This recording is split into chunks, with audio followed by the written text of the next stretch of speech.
J'ai réfléchi à ce que tu m'avais dit l'autre jour, à propos de ma peinture. Ah. J'ai passé la moitié de la nuit à y réfléchir.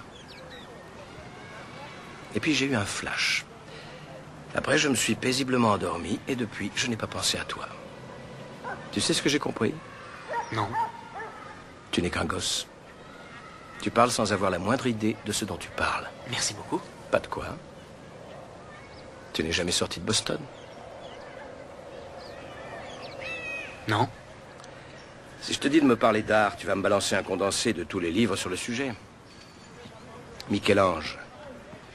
Tu sais plein de trucs sur lui. Sur son œuvre, sur ses choix politiques, sur lui et sur le pape, ses tendances sexuelles, tout le bazar, quoi. Mais je parie que ce qu'on respire dans la chapelle Sixtine, son odeur, tu connais pas.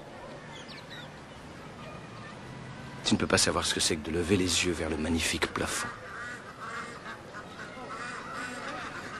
Tu sais pas. Si je te dis de me parler des femmes, tu vas m'offrir un topo sur les femmes que tu as le plus aimées. Il t'est peut-être même arrivé de baiser quelquefois.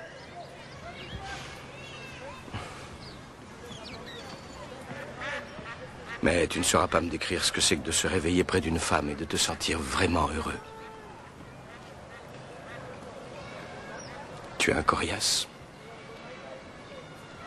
Si je te faisais parler de la guerre, c'est probablement tout Shakespeare que tu me citerais. Une fois de plus sur la brèche, mes amis.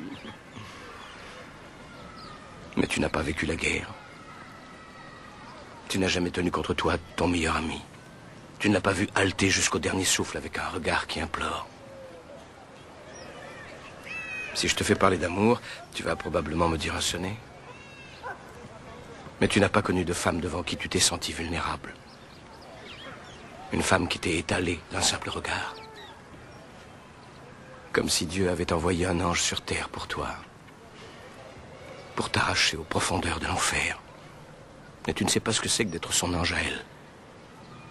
Et de savoir que l'amour que tu as pour elle est éternel. Et survivra à tout. Même au cancer. Et aux nuits passées assis dans une chambre d'hôpital pendant des mois en lui tenant la main. Parce que les médecins ont lu dans tes yeux que tu n'as pas l'intention de te plier aux heures de visite. Tu ignores ce que c'est que de perdre quelqu'un. Parce qu'on ne connaît ça que quand on sait aimer plus qu'on ne s'aime soi-même.